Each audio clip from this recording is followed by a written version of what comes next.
ओम शांति। 4 दिसंबर 2024। बाबा के महावाक्य। मीठे बच्चे, सारा मदार याद पर है। याद से ही तुम मीठे बन जाएंगे। इस याद में ही माया की युद्ध चलती है।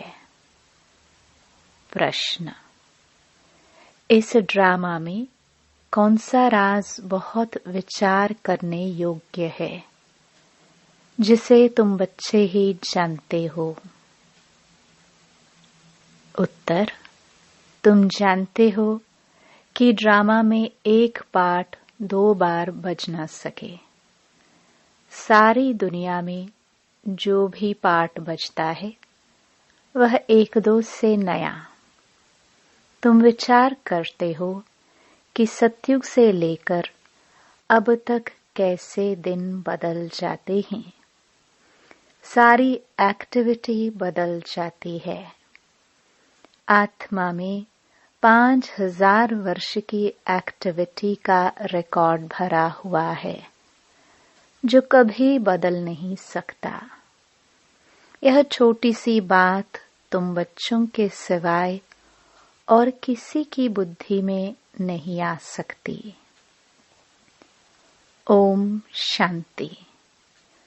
रूहानी बाप रूहानी बच्चों से पूछते हैं, मीठे मीठे बच्चे, तुम अपना भविष्य का पुरुषोत्तम मुख, पुरुषोत्तम चोला देखते हो।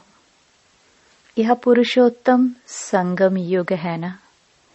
तुम फील करते हो कि हम फिर नई दुनिया सतयुग में इनकी वंशावली में जाएंगे, जिसको सुखधाम कहा जाता है। वहां के लिए ही तुम अभी पुरुषोत्तम बन रहे हो। बैठे बैठे यह विचार आना चाहिए। स्टूडेंट जब पढ़ते हैं तो उनकी बुद्धि में यह जरूर रहता है, कल हम यह बनेंगे। वैसे तुम भी जब यहाँ बैठते हो तो तुम भी जानते हो कि हम विष्णु की डायनास्टी में जाएंगे। तुम्हारी बुद्धि अब अलौकिक है और किसी मनुष्य की बुद्धि में यह बातें रमण नहीं करती होंगी। यह कोई कॉमन सत्संग नहीं है। यहाँ बैठे हो, समझते हो, सत बाबा जिसको शिव कहते हैं, हम उनके संग में बैठे हैं। शिव बाबा ही रचयिता है। वही इस रचना के आदि मध्य अंत को जानते हैं। वही यह नॉलेज देते हैं। जैसे कल की बात सुनाते हैं। यहाँ बैठे हो, यह तो याद होगा ना, हम आए हैं रेजुवेनेट होने, अर्थात यह शरीर बदल दैवी शरीर लेने। आत्मा कहती है, हमारा यह तमो प्रधान पुराना शरीर है, इसको बदलकर ऐसा शरीर लेना है। कितनी सहज एम ऑब्जेक्ट है। पढ़ाने वाला टीचर जरूर पढ़ने वाले स्टूडेंट से होशियार होगा ना। पढ़ाते हैं, अच्छे कर्म भी सिखलाते हैं। अभी तुम समझते हो, हमको ऊंचते ऊंच भगवान पढ़ाते हैं तो जरूर देवी देवता ही बनाएंगे। यह पढ़ाई है ही नई दुनिया के लिए, और किसको नई दुनिया का जरा भी पता नहीं है। यह लक्ष्मी नारायण नई दुनिया के मालिक थे। देवी देवताएं भी तो नंबरवार होंगे ना। सब एक जैसे तो हो भी न सके, क्योंकि राजधानी है ना। यह ख्यालात तुम्हारे चलते रहने चाहिए। हम आत्मा अभी पतित से पावन बनने के लिए पावन बाप को याद करते हैं। आत्मा याद करती है अपने स्वीट बाप को। बाप खुद कहते हैं, तुम मुझे याद करेंगे तो पावन सतो प्रधान बन जाएंगे। सारा मदार याद की यात्रा पर है। बाप जरूर पूछेंगे, बच्चे मुझे कितना समय याद करते हो? याद की यात्रा में ही माया की युद्ध चलती है। तुम युद्ध भी समझते हो। यह यात्रा नहीं परंतु जैसे कि लड़ाई है। इसमें ही बहुत खबरदार रहना है। नॉलेज में माया के तूफान आदि की बात नहीं।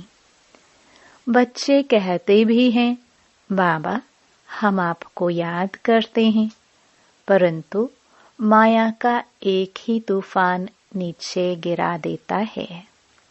नंबर 1 तूफान है देह अभिमान का, फिर है काम क्रोध लोभ मोह का। बच्चे कहते हैं, बाबा हम बहुत कोशिश करते हैं याद में रहने की, कोई विघ्न न आए, परंतु फिर भी तूफान आ जाते हैं। आज क्रोध का, कभी लोभ का तूफान आया। बाबा आज हमारी अवस्था बहुत अच्छी रही, कोई भी तूफान सारा दिन नहीं आया, बड़ी खुशी रही। बाबा को बड़े प्यार से याद किया, स्नेह के आंसू भी आते रहे। बाबा की याद से ही बहुत मीठे बन जाएंगे। यह भी समझते हैं हम माया से हार खाते खाते कहाँ तक आकर पहुँचे हैं, यह कोई समझते थोड़े हैं। मनुष्य तो लाखों वर्ष कह देते हैं या परंपरा कह देते। तुम कहेंगे हम फिर से अभी मनुष्य से देवता बन रहे हैं।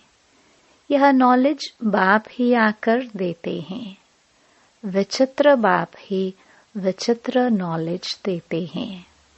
विचित्र निराकार को कहा जाता है। निराकार कैसे यह नॉलेज देते हैं? बाप खुद समझाते हैं, मैं कैसे इस तन में आता हूँ। फिर भी मनुष्य मूंझते हैं, क्या एक इसी तन में आएगा? परंतु ड्रामा में यही तन निमित्त बनता है, जरा भी चेंज हो नहीं सकती। यह बातें तुम ही समझकर और दूसरों को समझाते हो। आत्मा ही पढ़ती है, आत्मा ही सीखती सिखलाती है। आत्मा मोस्ट वैल्यूएबल है। आत्मा अविनाशी है, सिर्फ शरीर खत्म होता है। हम आत्माएं अपने परमपिता परमात्मा से रचता और रचना के आदि मध्य अंत के 84 जन्मों की नॉलेज ले रहे हैं। नॉलेज कौन लेते हैं? हम आत्मा। तुम आत्मा ने ही नॉलेजफुल बाप से मूल वतन सूक्ष्म वतन को जाना है। मनुष्यों को पता ही नहीं है कि हमें अपने को आत्मा समझना है। मनुष्य तो अपने को शरीर समझ उल्टे लटक पड़े हैं। गायन है, आत्मा सत चित आनंद स्वरूप है। परमात्मा की सबसे जास्ती महिमा है। एक बाप की कितनी महिमा है? वही दुख हरता सुख करता है। मच्छर आदि की तो इतनी महिमा नहीं करेंगे कि वह दुख हरता सुख करता ज्ञान का सागर है। नहीं, यह है बाप की महिमा। तुम बच्चे भी मास्टर दुख हरता सुख करता हो। तुम बच्चों को भी यह नॉलेज नहीं थी। जैसे बेबी बुद्धि थे, बच्चे में नॉलेज नहीं होती और कोई अवगुण भी नहीं होता है, इसलिए उसे महात्मा कहा जाता है, क्योंकि पवित्र है।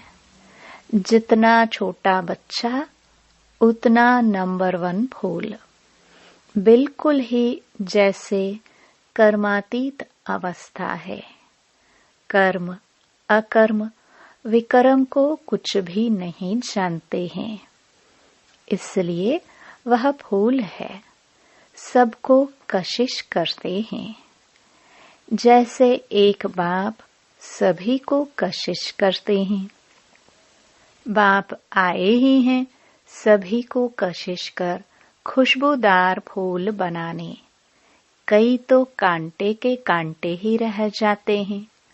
5 विकारों के वशीभूत होने वाले को कांटा कहा जाता है। नंबर 1 कांटा है देह अभिमान का, जिससे और कांटों का जन्म होता है। कांटों का जंगल बहुत दुख देता है। किस्म किस्म के कांटे जंगल में होते हैं ना, इसलिए इसको दुखधाम कहा जाता है। नई दुनिया में कांटे नहीं होते, इसलिए उसको सुखधाम कहा जाता है। शिव बाबा फूलों का बगीचा लगाते हैं। रावण कांटों का जंगल लगाता है, इसलिए रावण को कांटों की झड़ियों से जलाते हैं और बाप पर फूल चढ़ाते हैं। इन बातों को बाप जाने और बच्चे जाने और न जाने कोई। तुम बच्चे जानते हो, ड्रामा में एक पार्ट 2 बार बज ना सके। बुद्धि में है सारी दुनिया में जो पार्ट बजता है वह 1-2 से नया। तुम विचार करो, सतयुग से लेकर अब तक कैसे दिन बदल जाता है। सारी एक्टिविटी ही बदल जाती है। 5000 वर्ष की एक्टिविटी का रिकॉर्ड आत्मा में भरा हुआ है। वह कभी बदल नहीं सकता। हर आत्मा में अपना अपना पार्ट भरा हुआ है। यह छोटी सी बात भी कोई की बुद्धि में आ ना सके। इस ड्रामा में पास्ट, प्रेजेंट और फ्यूचर को तुम जानते हो। यह स्कूल है ना। पवित्र बन बाप को याद करने की पढ़ाई बाप पढ़ाते हैं।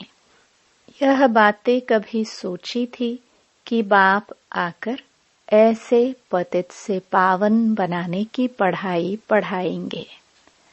इस पढ़ाई से ही हम विश्व के मालिक बनेंगे। भक्ति मार्ग के पुस्तक ही अलग हैं, उसको कभी पढ़ाई नहीं कहा जाता है। ज्ञान के बिना सद्गति हो भी कैसे। बाप बिना ज्ञान कहाँ से आए जिससे सद्गति हो। सद्गति में जब तुम होंगे तब भक्ति करेंगे? नहीं, वहाँ है ही अपार सुख। फिर भक्ति किस लिए करे? यह ज्ञान अभी ही तुम्हें मिलता है। सारा ज्ञान आत्मा में रहता है। आत्मा का कोई धर्म नहीं होता। आत्मा जब शरीर धारण करती है, फिर कहते हैं फलाना इस धर्म का है। आत्मा का धर्म क्या है? एक तो आत्मा बिंदी मिसल है और शांत स्वरूप है। शांति धाम में रहती है। अभी बाप समझाते हैं, सभी बच्चों का बाप पर हक है। बहुत बच्चे हैं जो और धर्मों में कन्वर्ट हो गए हैं, वह फिर निकलकर अपने असली धर्म में आ जाएंगे। जो देवी देवता धर्म छोड़ दूसरे धर्म में गए हैं, वह सभी पत्ते लौट अपनी जगह पर आ जाएंगे। तुम्हें पहले पहले तो बाप का परिचय देना है।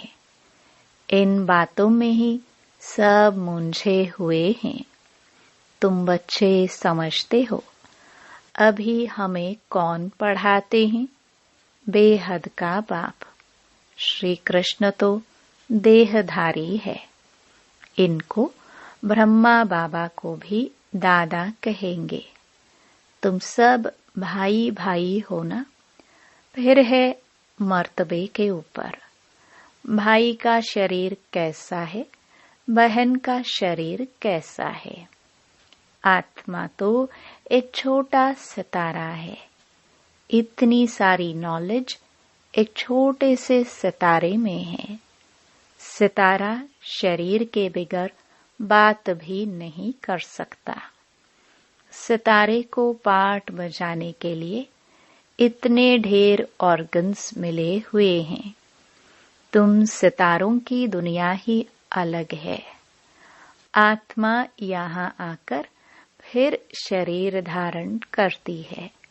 शरीर छोटा बड़ा होता है। आत्मा ही अपने बाप को याद करती है। वह भी जब तक शरीर में है। घर में आत्मा बाप को याद करेगी? नहीं, वहाँ कुछ भी मालूम नहीं पड़ता। हम कहाँ हैं? आत्मा और परमात्मा दोनों जब शरीर में हैं, तब आत्माओं और परमात्मा का मेला कहाँ जाता है? गायन भी है, आत्मा और परमात्मा अलग रहे बहुकाल। कितना समय अलग रहे? याद आता है कितना समय अलग रहे? सेकंड सेकंड पास होते 5000 वर्ष बीत गए। फिर 1 नंबर से शुरू करना है। एक्यूरेट हिसाब है। अभी तुमसे कोई पूछे इसने कब जन्म लिया था, तो तुम एक्यूरेट बता सकते हो। श्री कृष्ण ही पहले नंबर में जन्म लेता है। शिव का तो कुछ भी मिनट सेकंड नहीं निकाल सकते। श्री कृष्ण के लिए तिथि तारीख मिनट सेकंड निकाल सकते हो। मनुष्यों की घड़ी में फर्क पड़ सकता है। शिव बाबा के अवतरण में तो बिल्कुल फर्क नहीं पड़ सकता। पता ही नहीं पड़ता कब आया। ऐसे भी नहीं साक्षात्कार हुआ तब आया। नहीं, अंदाज लगा सकते हैं। मिनट सेकंड का हिसाब नहीं बता सकते। उनका अवतरण भी अलौकिक है। वह आते ही हैं बेहद की रात के समय। बाकी और जो भी अवतरण आदि होते हैं, उनका पता पड़ता है।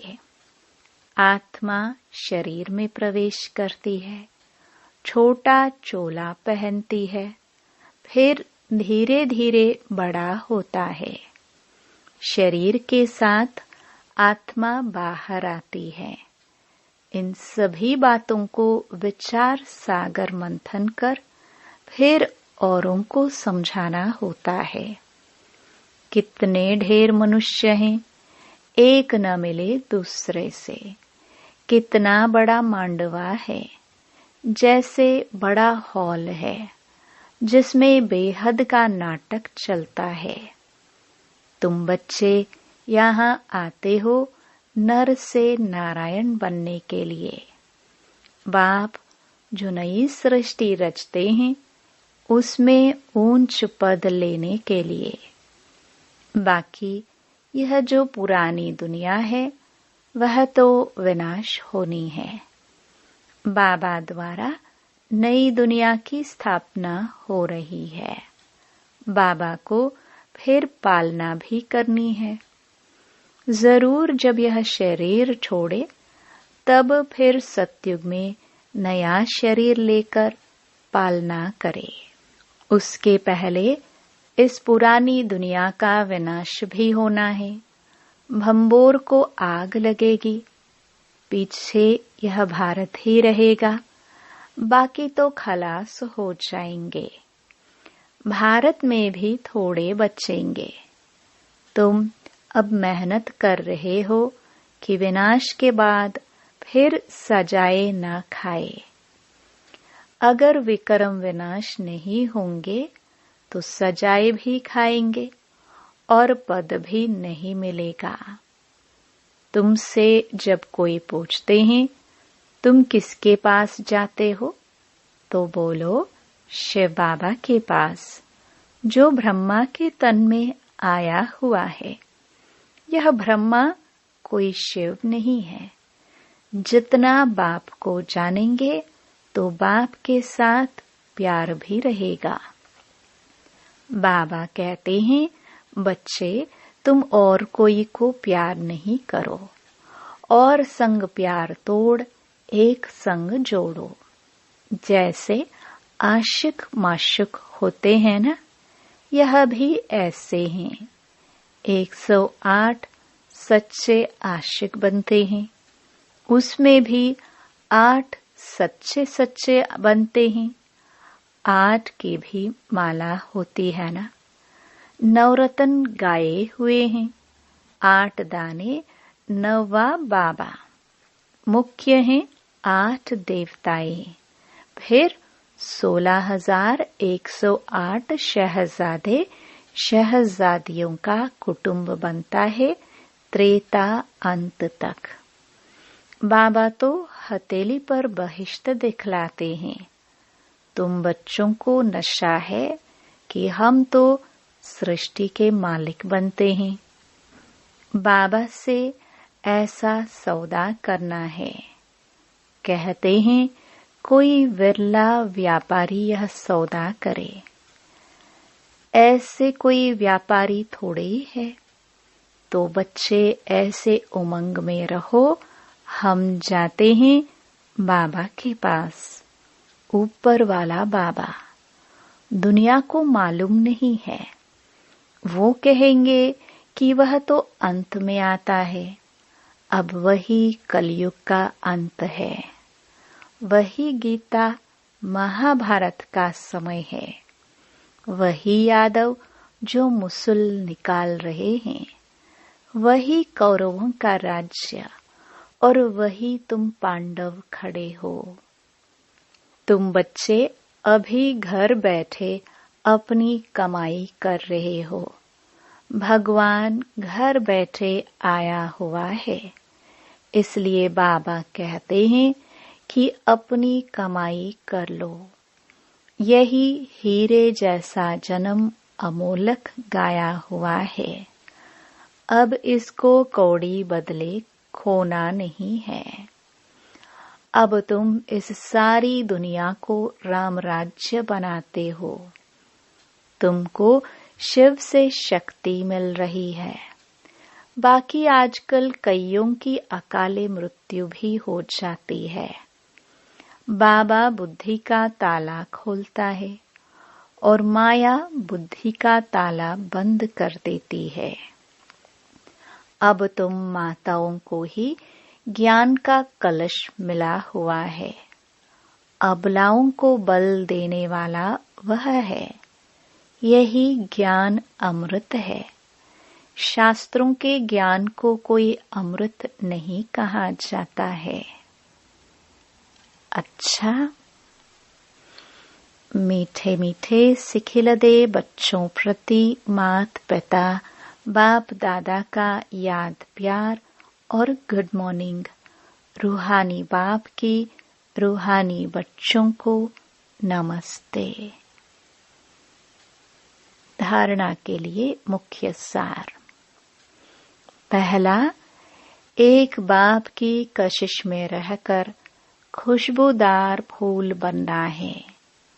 अपनी स्वीट बाप को याद कर देह अभिमान की कांटे को जला देना है। दूसरा, इस हीरे तुल्य जन्म में अविनाशी कमाई जमा करनी है। कौड़ियों के बदले इसे गवाना नहीं है। एक बाप से सच्चा प्यार करना है। एक के संग में रहना है। वरदान, ब्राह्मण जीवन में सदा खुशी की खुराक खाने और खुशी बांटने वाले खुश नसीब भव। इस दुनिया में आप ब्राह्मणों जैसा खुश नसीब कोई हो नहीं सकता, क्योंकि इस जीवन में ही आप सबको बाप दादा का दिल तख्त मिलता है। सदा खुशी की खुराक खाते हो और खुशी बांटते हो। इस समय बेफिक्र बादशाह हो। ऐसी बेफिक्र जीवन सारे कल्प में और किसी भी युग में नहीं है। सतयुग में बेफिक्र होंगे, लेकिन वहां ज्ञान नहीं होगा। अभी आपको ज्ञान है, इसलिए दिल से निकलता है, मेरे जैसा खुशनसीब कोई नहीं। स्लोगन, संगम युग के स्वराज्य अधिकारी ही भविष्य के विश्व राज्य अधिकारी बनते हैं। ओम शांति।